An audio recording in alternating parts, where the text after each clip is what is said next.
Réussir les concours Sciences Po, c'est avoir une méthode et avoir des connaissances. Les connaissances, vous devrez les avoir, elles devront être solides.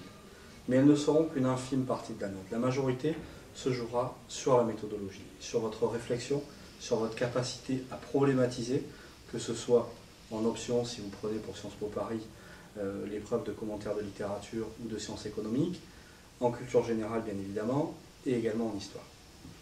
Cette problématisation, cette réflexion que l'on va vous demander, c'est voir si vous avez une tête bien faite, plutôt qu'une tête bien pleine. Et c'est ce qui sera demandé par n'importe quel correcteur, et ce que vous retrouvez dans tous les rapports de correction. Donc le travail à fournir, c'est un travail en effet de fond, parce que préparer les concours Sciences Po, c'est un marathon sur une année, voire 2 années.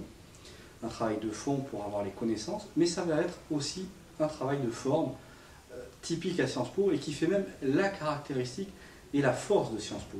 Ce travail de forme et de méthodologie, vous allez devoir l'acquérir au-delà de votre caractère et rien ne remplacera des concours blancs, rien ne remplacera l'entraînement au fur et à mesure que vous avancez dans votre travail de révision. Donc, dans un premier temps, ayez les connaissances et par la suite, travaillez un maximum de concours blancs pour, au final, vous emmener la Ferrari, j'ai envie de dire, sur la ligne de départ le jour du concours. Donc, comment se préparer au concours?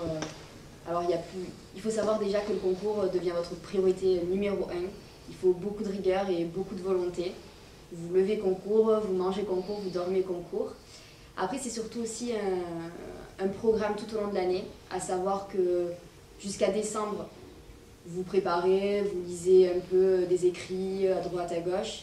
Puis après, jusqu'en février, il faudrait à la rigueur, fin février, avoir bouclé vos fiches. Et ensuite, de février jusqu'au concours, apprendre les fiches, les revoir, les relire, il faut les connaître. La meilleure façon, selon moi, de préparer Sciences Po, c'est donc de rester ouvert à l'actualité et de lire des magazines, des revues, lire aussi Le Monde quotidiennement. Sur des sites internet, on peut aussi trouver des articles. Et l'autre base, selon moi, c'est aussi de travailler l'écrit, donc à travers la méthodologie, travailler son expression écrite, savoir problématiser une réflexion. Et justement, en fait, par le biais de l'actualité, on comprend les enjeux contemporains et on essaye ensuite de les reformuler à l'écrit. Il n'y a pas un profil type pour réussir le concours, mais tout de même, le candidat idéal, il a certaines qualités qui sont indispensables en fait pour réussir, c'est-à-dire déjà de la détermination. Il faut beaucoup de volonté, beaucoup de détermination pour avoir le concours. Vous allez faire beaucoup de concessions pour avoir ce concours tout au long de l'année où vous vous préparez, mais aussi, je pense qu'il faut être très ouvert d'esprit, ouvert sur l'actualité, ouvert en termes de choix politiques, aussi très au courant, je dirais.